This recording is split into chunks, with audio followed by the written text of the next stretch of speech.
E você que está acompanhando com a gente aqui, hoje vamos conversar aqui com um grande amigo das manhãs de Itapetininga aqui, Wesley Gamaliel, radialista, vai conversar com a gente um pouquinho. Wesley, boa tarde, seja muito bem-vindo ao Telescópio, tudo bem? Boa tarde, Guto. Obrigado pelo convite. Me diga uma coisa, como é que eu estou na imagem aí? Bonito eu sei que não dá pra ficar, mas tá bem? Tá mais bonito do que ao vivo, Wesley, pra você ter uma ideia. Então vai se apaixonar, viu? Mas eu queria agradecer o convite aí da TVI. Eu tenho acompanhado na medida do possível o trabalho de vocês também nessa cobertura das eleições. É ótimo também poder contribuir um pouco com o tema no trabalho de vocês aí. Hoje, à distância. Exatamente. E conta pra gente como que tá sendo isso, Wesley. Como que vocês foram pegos lá da rádio no começo? Parecia que, vamos dizer assim, era algo que tomou conta, né, de todos os noticiários, de todos os assuntos, tudo. E como que foi balancear tudo isso e, de certa forma, tocar o barco, né? Continuar trazendo o conteúdo de vocês, tal, no meio de tudo isso. Você sabe que isso aí chegou de um dia para o outro, essa definição de distanciamento social, de ter que fazer tudo à distância. E para a gente que trabalha com notícia, para a gente que trabalha com entrevista, é um desafio grande porque você faz entrevista, fazer entrevista online cobre, tapa um buraco, mas não é a mesma coisa de que você receber a pessoa no estúdio. É mais difícil um pouco para apurar algumas informações, já que você não encontra as pessoas. Tem essa questão das tecnologias que ajudam, mas na minha opinião não substituiu aí e não vai substituir as entrevistas presenciais, aquele contato que você tem com a pessoa. É mais fácil de você entender, de você conversar estando ali próximo. Mas a gente ficou aqui na rádio um tempo grande fazendo o programa à distância, mantendo aqui na Jovem Pan o necessário para tocar rádio. O Milton, que é o nosso âncora e o cara que domina a mesa de som, teve obrigatoriamente que estar aqui, mas eu fiz por uns 4 meses o programa da minha casa. O Nigi também fez a casa dele, ou às vezes do carro, quando tinha que fazer um giro pela cidade. Mas a gente sumiu aqui da emissora por um tempo por conta da pandemia. Retornamos agora, ainda com todos os protocolos, álcool gel, distanciamento, tem que desinfetar, passar álcool gel no estúdio a cada troca de entrevistado. Ainda temos um protocolo com redução de pessoas aqui, mas está aos poucos voltando ao normal as coisas. Exatamente. Nós passamos também por essa dificuldade aqui, principalmente nas entrevistas, né, que nós tivemos entrevistas aqui com os pré-candidatos também, na época que eram pré, tudo, e tem que fazer todo um cuidado, tudo para poder oferecer também para essas pessoas toda a segurança, né, e por mais, assim, a maioria das entrevistas dessa maneira como você está fazendo aqui com a gente, né, conversando através aqui da videochamada. E Wesley, trazendo aqui, eu tive uma entrevista nesses últimos dias, agora que vai ao ar no dia 2 agora, até uma gravação que nós fizemos aqui pro Telescópio, onde eu converso com o Felisbino da rádio aqui, e ele fala pra gente aqui que nesse tempo de pandemia, vamos dizer assim, aquele trabalho da rádio de estar junto com as pessoas, de ser um elo de ligação, de ser uma companhia no dia a dia das pessoas, ele sentiu que aumentou um pouquinho mais. Você vê isso também, assim, né, nas conversas, nos comentários das pessoas, de certa forma, uma união maior, uma companheirismo maior ali das pessoas ainda mais? Aconteceu aqui também. A gente distanciou a equipe, ficou todo mundo separado, todo mundo longe, mas a gente ficou mais próximo dos ouvintes. Em determinado momento da pandemia, a gente abriu um espaço a mais aqui na programação local para colocar no período da tarde informações sobre o coronavírus. Então a gente fez um programa especial para atualizar resultados, para atualizar as medidas tanto do governo municipal, do governo federal, do governo estadual também. Então a gente chegou a abrir um espaço a mais na grade para prestar o serviço, porque ninguém tinha noção de como era essa pandemia lá no início. Você lembra que existia uma determinação para todo mundo usar máscara, depois não use máscara, depois todo mundo usa, depois isso e aquilo, então ninguém sabia de nada e a gente estava tentando apurar o que a gente conseguia para passar para os ouvintes aqui de Itapetininga, da região também. Então, realmente a gente ficou mais próximo dos ouvintes e a gente conquistou aqui na rádio muito mais ouvintes durante essa prestação de serviço que a gente fez nessa pandemia. Muito bem, Wesley, acho que você como eu também deve estar um pouquinho cansado já também de falar da pandemia, é um assunto de todos os dias, isso é a necessidade de levar esse serviço e levar essa informação. Mas vamos falar um pouquinho de outro assunto agora aqui no Telescópio, Wesley, que é um assunto que eu sei que você é muito engajado, tem a sua luta pessoal aí durante muitos anos aqui na cidade, que é a questão da acessibilidade, que é a questão, vamos dizer assim, da independência mesmo, né, de proporcionar autonomia aqui aos portadores de deficiência aqui de Itapetininga. E como que você avalia a situação que nós estamos hoje, Wesley, nesse finalzinho de 2020 aqui, quanto à acessibilidade em Itapetininga? Você sabe que eu passei a atuar nessa questão de acessibilidade, a defender essa causa quando eu ainda estava na escola. Foi lá pela década de 2010, ali, entre 2000 e... Comecei praticamente em 2008 e desde lá eu sigo acompanhando. Então eu passei aqui, pelo menos pelo município, por 3 prefeitos e três gestões diferentes. É um desafio que a gente tem enorme para garantir a acessibilidade, principalmente porque a nossa cidade é antiga, ela vai fazer 250 anos a semana que vem. E para você garantir as normas de acessibilidade, principalmente na área central de Itapetininga, é muito difícil, porque um exemplo claro para quem nos assiste é que a gente tem, dentre as normas de acessibilidade, a largura de calçada e a largura da rua. Algo que é impossível de se cumprir lá no centro da cidade, por exemplo. A norma de acessibilidade pede para a calçada 1,20 m de espaço livre, desconsiderando talvez eventuais canteiros, postes e qualquer outro objeto que você coloque na calçada, no passeio público. É impensável conseguir fazer isso nas calçadas na rua central. Então, começa o desafio por aí. Existem normas, a cidade é antiga, para colocar as normas em prática é um pouco mais complicado por conta dessa limitação. Mas dá sim para se fazer uma padronização da calçada, para que ela fique lisa, para que ela tenha um padrão único para facilitar para o cego, para o cadeirante, para os idosos, que eu vi aí, que eu estava conversando um pouco antes da minha entrevista com um cuidador de idoso, para as pessoas que estão com carrinho de bebê. Então, sempre tem uma saída, mas no caso da nossa cidade, pelo menos por ser um pouco uma cidade muito antiga, é um pouco mais difícil de se implantar. Mas o nosso trabalho, o meu também, hoje eu não sou mais presidente do Conselho da Pessoa com Deficiência, é o nosso companheiro Flávio, é sempre buscar o diálogo, fazer com que o prefeito que esteja, o gestor que esteja, entenda a importância de fazer acessibilidade, entenda por que é necessário. E isso eu acho que a gente teve êxito nas 3 ou 4 gestões que a gente passou aqui por Itapetininga. Todo mundo, de certa forma, conseguiu compreender que a acessibilidade é importante, que também deve ser pensada. Muito bem, Wesley. Acho que é muito importante trazer. Acho que é um ponto que sempre se fala bastante aqui, né? Dessa característica estrutural ali do nosso centro comercial, que é bastante antigo ali.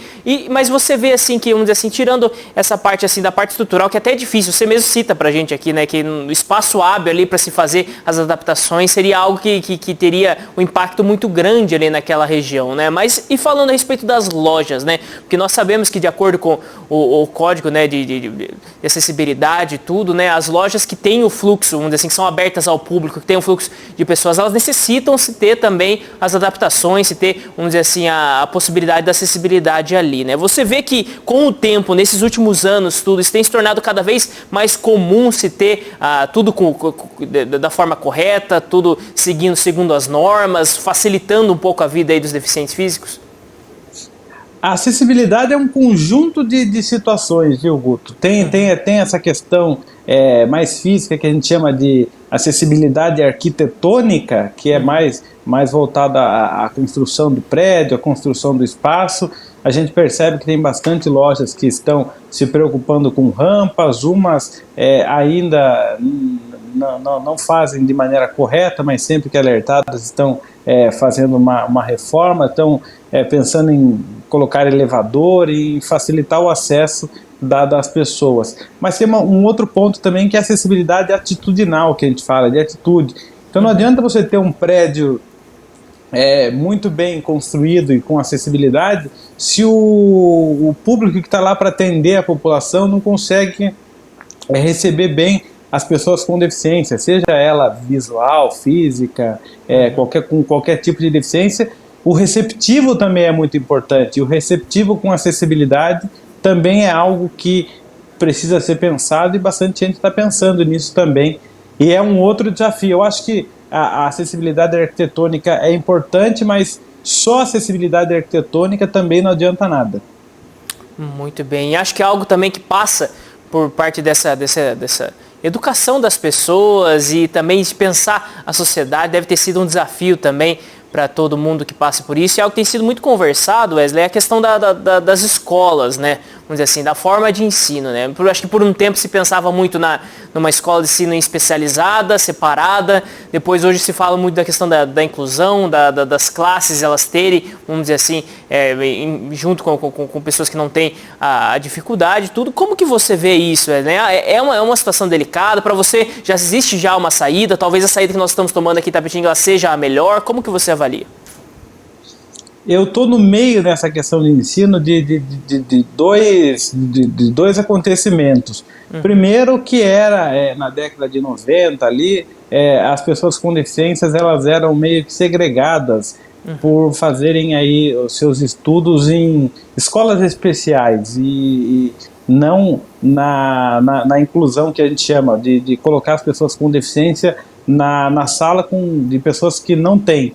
É um desafio e tem vantagens para os dois lados. Por um lado, quando você faz escolas específicas, escolas onde só tem pessoas com deficiência visual, existe um ganho no ensino, porque os profissionais que trabalham nessas escolas, eles estão mais bem preparados para tratar e para ensinar uma pessoa com deficiência, mas a gente perde no contato que a gente tem com as outras pessoas. A gente não tem contato com quem não tem deficiência, o que na minha opinião é importante.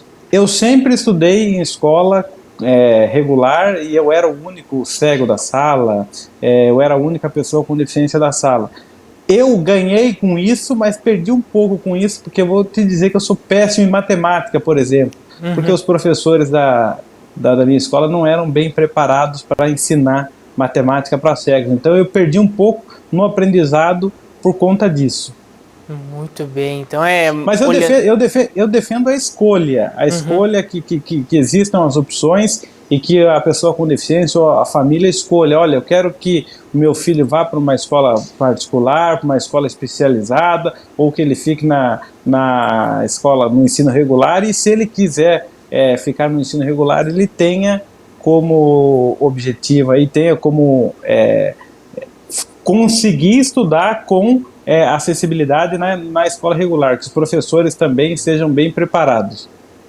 Isso é muito importante, né? Porque, vamos dizer assim, colocar a questão da inclusão, ela é muito necessária. Você fala aqui pra gente, né, da questão da escolha, mas também ter um ambiente preparado, um ambiente onde ela não vai ter perdas, né, no seu ensino, não vai ter perdas no seu caminho ali, então é muito importante também. E Wesley, trazendo aqui também mais uma questão, que seria a questão da busca de empregos, né? Se fala muito hoje da dificuldade, talvez esse seja um dos maiores, vamos dizer assim, bandeiras, uma das maiores preocupações da população, principalmente para essas eleições de 2020 aqui em Itapetininga, a questão de empregos aqui na nossa cidade, acredito que em todo o Brasil também. Mas como você vê hoje a busca de empregos para as pessoas que têm a deficiência física, né? É algo que através das leis, através da cultura, isso foi ficando um pouco mais fácil ou ainda é muito difícil conseguir um emprego?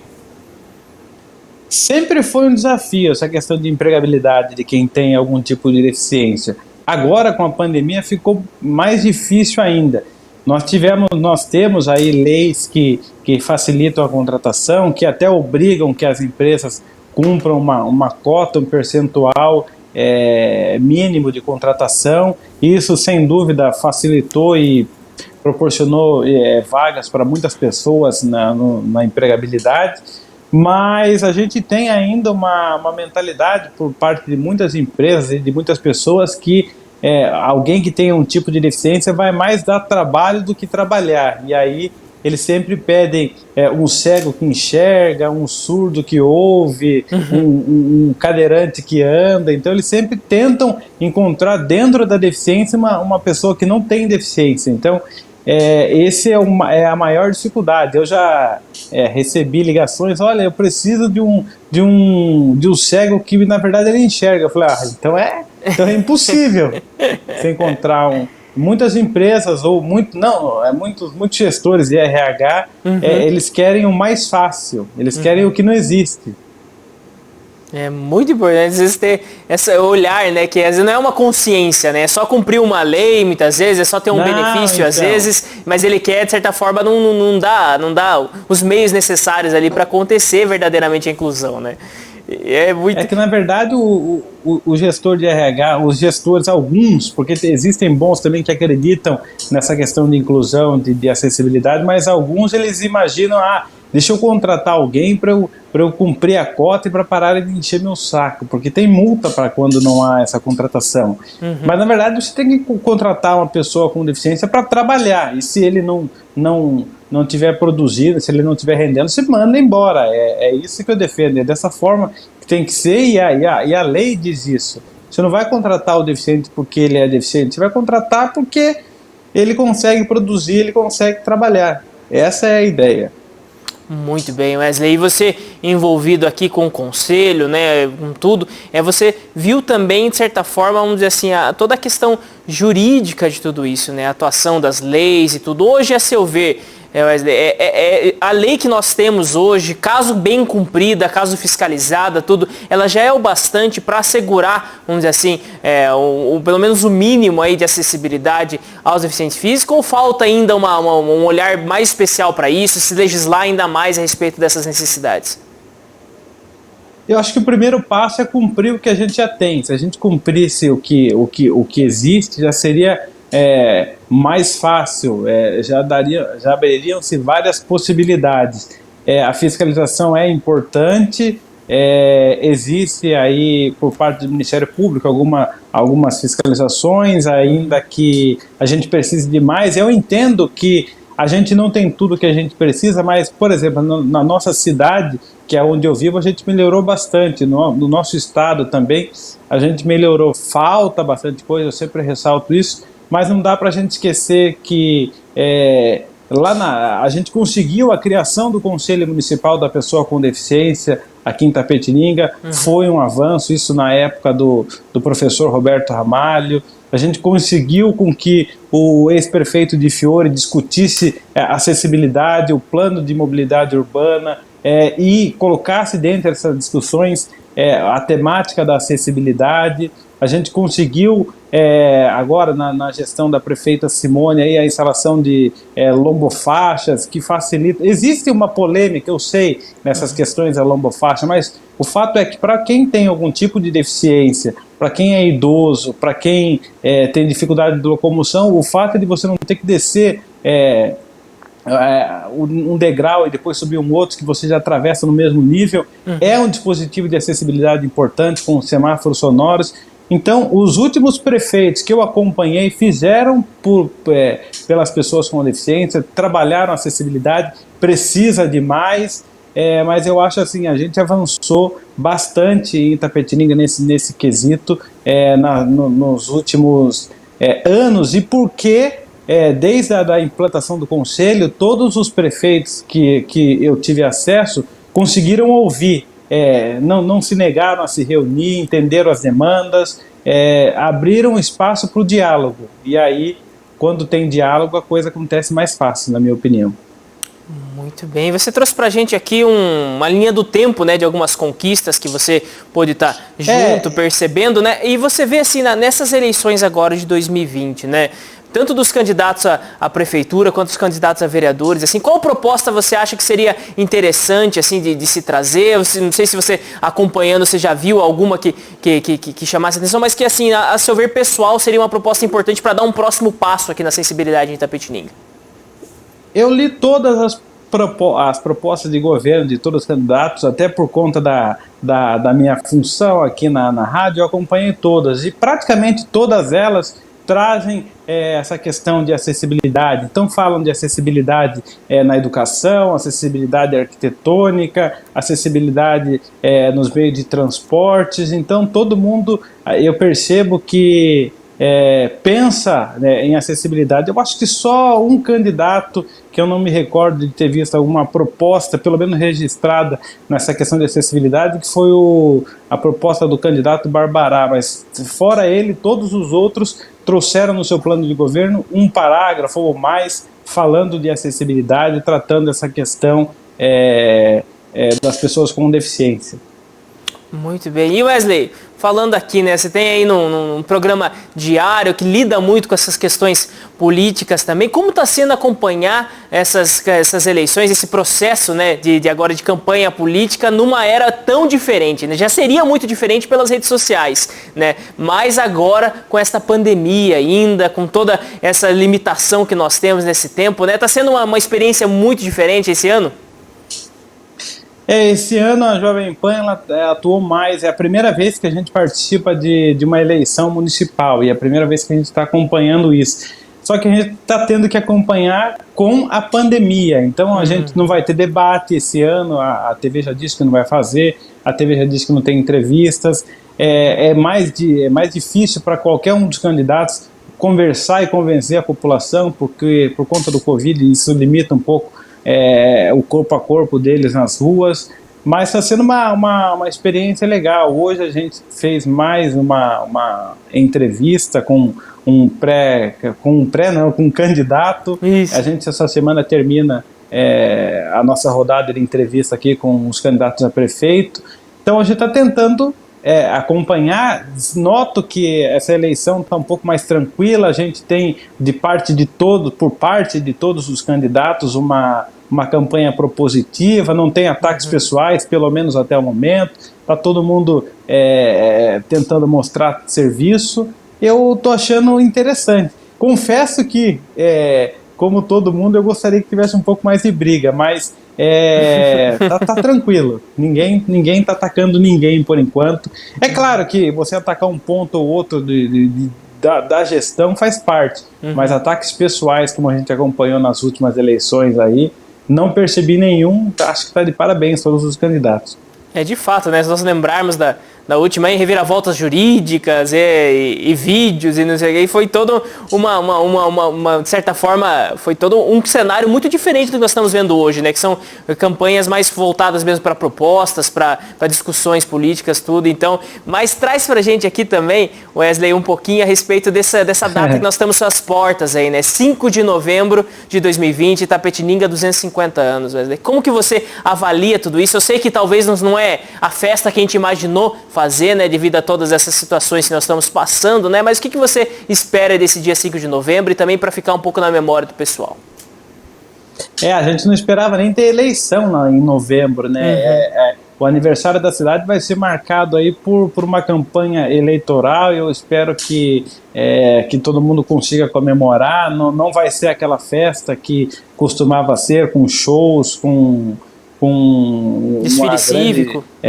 Um grande desfile, vai ser um negócio diferente. Eu espero que, já que a gente está nessa campanha política, que todo mundo que seja candidato proponha coisas boas para a cidade, aproveitem aí que a gente vai comemorar 250 anos e pense na cidade, e que os eleitores também, agora já que a gente está com eleições, analisem todos os candidatos e não deixem de votar, não façam uma escolha porque é amigo, analisem propostas, porque eu acho que o que vai ficar do aniversário da cidade é isso, a discussão sobre as eleições, principalmente porque a semana que vem acho que é praticamente a semana final de toda essa campanha aí. Então vai ser mesmo algo que vai chamar bastante atenção. Novembro promete aí ter um início, pelo menos os primeiros 15 dias de novembro bem agitados aqui na nossa cidade, mesmo com os feriadões aí que vem também, dia 2, dia 5, mas mesmo assim nós estarmos aí sempre atentos a tudo que está acontecendo, porque é a reta final das eleições. Wesley, muito obrigado pela participação aqui com a gente, é sempre muito legal, é sempre um papo muito animado aqui conversar com você. Se tiver mais alguma informação, algo que você gostaria de trazer aqui sobre o tema, sobre qualquer outra coisa, fica aberto aqui no telescópio para você. Não, eu só queria convidar todo mundo para continuar assistindo a TVI, e na próxima a gente espera estar pessoalmente aí, a hora que essa pandemia acabar, e que você venha trocar ideia aqui com a gente no programa também, e que todo mundo acompanhe aí nas nossas redes sociais, Jovem Pan Itapetininga, a nossa cobertura que a gente fez sobre as eleições, as entrevistas com os candidatos a prefeito e candidatos a vice também, a gente realizou aqui na Jovem Pan, está tudo disponível nas redes sociais, Jovem Pan Itapetininga, assista também a TVI, que faz um trabalho bom nessa questão eleitoral, e com base nos dois trabalhos, da Jovem Pan e da TVI, vocês façam uma boa escolha aí nas eleições. E agradecer você, Guto, que a gente sempre encontra aí nos bastidores das notícias, da coletiva, e um grande parceiro de imprensa. Muito obrigado, Wesley, pela participação aqui com a gente. É sempre uma alegria. Um grande abraço aí para todo o pessoal da Jovem Pan.